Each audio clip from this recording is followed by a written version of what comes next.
나와주셔서 반갑습니다. 반갑습니다. 네. 그럼 몇 가지 질문 좀 드리겠습니다. 인천 환경공단이라는 게 과연 어떤 걸 의미하는 겁니까? 인천환경공단이 뭐지 하는 시민들이 제법 많으셨어요. 네. 근데 이제 제가 이렇게 말씀을 드립니다.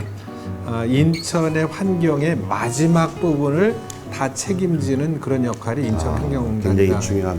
예, 그러니까 이제 통상으로 보면 우리가 가정에서 하수를 이렇게 배출을 하게 되는데, 그럼 이제 관을 통해서 마지막 하수 처리장에 오고, 쓰레기 같은 걸 배출하게 되면 이제 쓰레기가 쭉 운반해서 소각을 하게 되고, 또 아니면 이제 재활용을 한다든지, 네. 또 분뇨라든지 음식물 이런 것들을 주로 이제 많이 처리를 해왔고, 인천환경공단에서 마지막 부분을 다 처리하기 때문에 거기가 좋으면 인천의 환경은 다 좋다. 제가 이제 인천환경공단을 맡고 어느 다름이 있나, 인천의 환경을 책임지는 그런 유일한 공기업이 인천환경공단이에요. 인천시의 어떤 환경이라든지 네. 또 이런 정책을 만든다든지 네. 또 그거에 필요한 예산을 만든다, 이런 쪽은 인천시에서 책임을 지면, 그거에 대한 실행의 책임은 공기업인 인천환경공단에서 책임을 진다. 취임 한 1년 차가 다 되시는데 우리 공단 이사장님으로서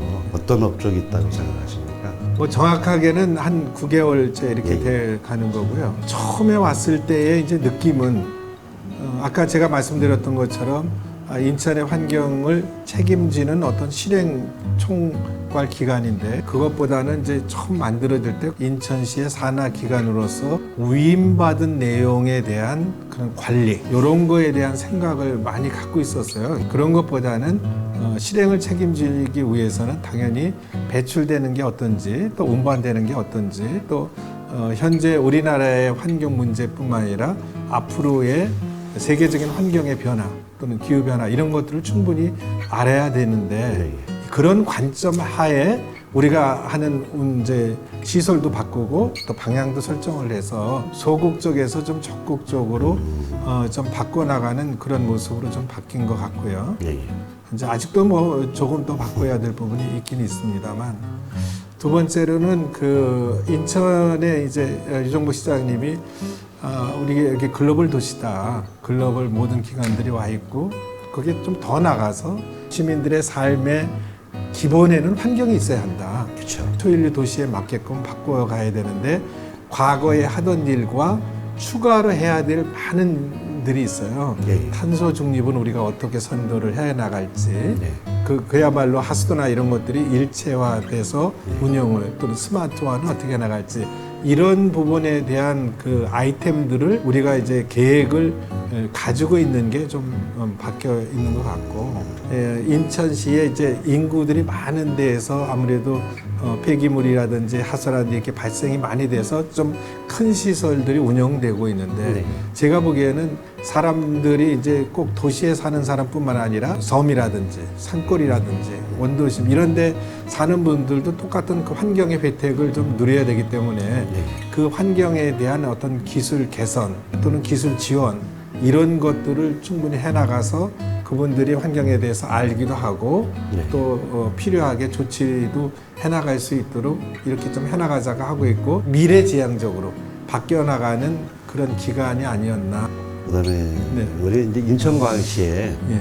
환경의 난제는 무엇이라고 생각하세요? 관점을 어떻게 보느냐에 따라서 그렇죠. 다른 난제가 있다고 보는데, 저는 첫 번째는 이렇게 생각해요. 그동안의 환경시설에 대해서 특히 눈에 보이지 않는 시설에 대한 투자가 많지 않았어요. 그렇죠. 맞습니다. 그게 가장 좀 어려움이 있습니다. 그러니까 예를 들어서 하수 관거다 그러면 이제 70년대, 80년대, 뭐 심지어 90년대 묻은 것들이 과거에 그대로 있어서 그걸 좀 적절하게 갈아주거나 갱생 이렇게 하면 좋은데, 땅 속에 있으니까 그렇죠. 그런 것들이 눈에 잘 안 띄잖아요. 그러니까 그래서 적정하게 이렇게 못 바꿨고, 또 이제 한 30년, 40년 전에는 그 기술밖에 없어서 그때 맞은 기술을 설치를 했는데, 지금은 훨씬 나은 기술이 나오고 또 이제 자동화도 돼 있고 그런 것들을 좀 바꿔나가면 훨씬 더 시민들에게 좋은 환경 서비스를 해야 되는데 과거부터 정말 그때부터 잘했으면 좋은데 그게 밀려서 한꺼번에 많이 쌓여 있는 거예요. 그래서 그만큼 투자를 못하는 것도 있기도 하고 지금은 뭐 오염물질이 거의 안 나오게 하고 그걸 활용하도록 만들려고 해야 되는데 그런 과거는 그런 게 좀 없었으니까 이제 그런 시설들을 하기 위한 재원 투자가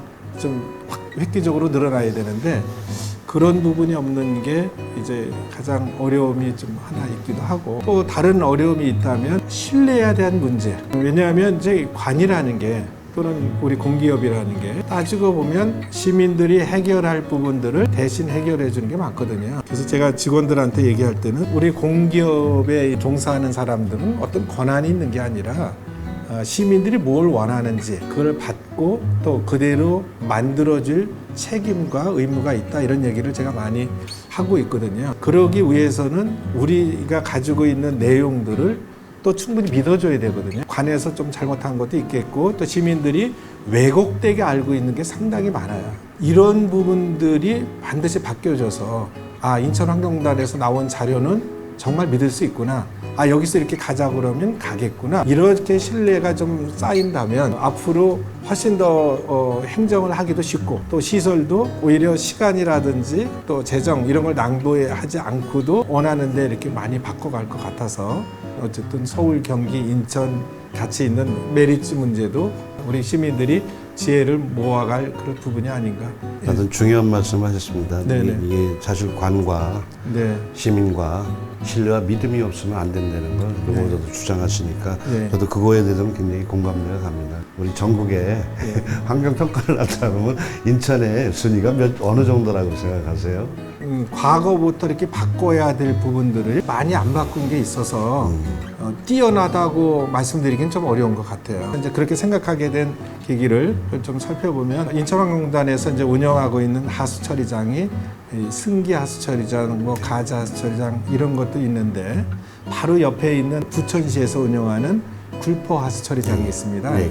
인천에서 나가는 게 한 네. 40%가 있고 또 부천시에서 나오는 그런 하수처리장이 있는데 거기에 있는 시설 바꾸는 것과 우리 인천환경단에서 바꾸는 시설들 훨씬 더 이제 투자라든지 이런 게 조금 부족했다라고 제가 많이 느끼거든요. 예, 예. 두 번째로는 이제 그래도 인천 그러면 환경이 훨씬 더 다른 데보다 나은 부분들이 좀 자랑스러운 부분들이 좀 여러 개 있었으면 싶은데 과거부터 이렇게 만들어서 좋아진 게 그렇게 많지는 않다. 그러나 이제 최근 들어서는 다른 데보다 우리 인천환경단만 해도 다른 데 2개 할 때면 우리 4개 하자, 6개 하자 이래서 그걸 굉장히 가속화시켜서 조만간 좋은 환경을 좀 만들어 가려고는 하고 있습니다. 사실 환경 문제가 민감하잖아요. 네. 참 좋게 생각하면 굉장히 좋은 거고 네. 어려운 거고. 네. 근데 인천 시민들이 예. 환경이라는 거를 가깝게 네. 공감을 갖고 조금 아까 우리 이사장님이 말씀하듯이 신뢰와 믿음이 네. 공감을 가질 수 있는 좋은 홍보의 방안은 어떤 거라고 생각하세요? 시민들이 필요해서 참여하는 그런 프로그램들이 많이 있어야 된다고 생각해요. 그렇죠. 예를 들어서 이제 나는 인천이 바닷가에 있기 때문에 바다와 연결된 그곳의 환경을 개선하는데 굉장히 관심이 있고 또 우리 집도 있어. 그러면 거기에 참여할 수 있도록. 네. 또 나는 인천에 대한 것도 관심이 있지만 전 지구적으로 기후변화라든지 네. 또 전 세계에 같이 참여하는 그런 관심이 있어. 그러면 탄소 중립이라든지 네. 이런 것들에 참여해서 역할을 하게 되면 훨씬 더 적극적이고 사실대로 알고 또 알리려고 하는 그런 부분들이 하나 있을 것 같기도 하고요. 두 번째는 내용을 알지 못하면 형식적으로나 감각적으로만 느끼거든요. 네. 아니면 TV나 또는 언론에서 나온 게 다 있냐. 시설들을 잘 가서 보고 명확하게 아시면 인천 환경에 대한 시설도 그렇고 실태도 그렇고 확실하게 현장도 보고 또 그거에 맞게끔 또 방향, 토론회 이런 것들이 만들어가면 좋겠다. 공기업이나 인천시와 같은 공무원들과 시민들이 훨씬 더 이렇게 접근점을 많이 찾아가지 않나 이렇게 생각합니다. 감사합니다. 그럼 네. 이제 네. 사실 어려서부터 그런 습관화가 되는 게 중요하다고 저는 봅니다. 네네. 그랬을 때 우리 최 이사장님이 교육 방법을 이런 거는 어려서부터 해야 되겠다 하는 방법이 네. 어떤 게 있습니까? 환경을 개선하기 위해서는 반드시 지금에 사는 것도 중요하지만 미래 세대를 항상 염두에 두고 해야 된다. 네. 이런 생각을 좀 가지고 있고요. 그런 면에서 저는 미래 세대는 굉장히 중요하다고 생각합니다. 하나의 그 사례로서 저도 그 손자가 저를 가르칠 때가 있어요. 가끔씩 이제 우리 집에 이렇게 보면 방에 이렇게 불을 켜놓고 이렇게 나오면 지가 가서 끄고 옵니다. 그러면서 할아버지 지구를 살리자 이래. 그래서 아이들이 그러니까 어려서부터 배운 것들은 오랫동안 가슴에 좀 갖고 있잖아요. 유치원, 초등학교, 중학교부터 환경에 대한 중요성과 그리고 환경은 결코 혼자 할 수 없다. 서로 협력해서 이해도 하고 만들어가야 한다는 그런 교육을 좀 했으면 좋겠다라는 생각을 가지고 있고 그 사람들이 미래 세대로 참여를 해야죠. 지금 뭐 머릿속으로는 그야말로 인터넷 뭐 알고 다 알지만 우리 갑자기 비상사태가 생기면 어디로 가야지 이게 모를 때가 많거든요. 피부로 느낄 수 있도록 그게 실제로 생활화하도록 실천하는 것들이 계속 어렸을 때부터 이렇게 가면 더 좋지 않을까. 그런 실천 프로그램들을 많이 만들고 때로는 가족들과 때로는 뭐 본인 친구들과 그게 억지로 이제 내가 뭐 몇 시간을 채우기 위한 것이 아니라 내 미래 장래에도 이런 것들이 연결될 수 있어 하는 그런 내용들 또 아이들의 어떤 즐거움도 거기서 느낄 수 있도록 하는 그런 환경 교육이 만들어지면 굉장히 좋을 것 같고요. 기성세대들은 우리나라에 대해만 이렇게 많이 생각하게 되는데 우리보다도 훨씬 못한 그런 개도국의 환경 문제들도 좀 충분하게 좀 이해할 수 있도록 그리고 우리가 그만큼 혜택받은 만큼 또 다른 사람들도 충분하게 환경에 대한 좋은 혜택을 받을 권리도 있고 우리도 그만큼 좀 역할을 좀 해나가자 하는 그런 마음을 갖도록 그렇게 하는 교육이 있으면 훨씬 더 좋을 것 같은 생각이 좀 듭니다. 감사합니다. 네. 그러면요, 네. 환경공단에서도 네. 보다 좀 적극적으로 네. 프로그램을 짜셔갖고 네. 참 미래지향적으로 청소년들에게 교육 프로그램을 좀 많이 좀 만들어줬으면 좋겠습니다. 그렇습니다. 이제 모든 600여 명의 직원들이 이제 인천의 환경을 같이 만들어 가자. 협력, 혼자 할 수 없다. 거버넌스의 핵심은 우리다라는 생각을 가지고 있고 또 이사장인 저도 늘 그런 생각을 가지고 있습니다. 그래서 학계, 시민들, NGO들, 또 정책 담당자 같이 모이는데 저도 앞장설 거고요. 우리 인천환경단이 앞장서서 그런 역할을 해나가도록 하겠습니다. 고맙습니다. 오늘 좋은 인터뷰 시간 돼서 감사합니다. 감사합니다. 네.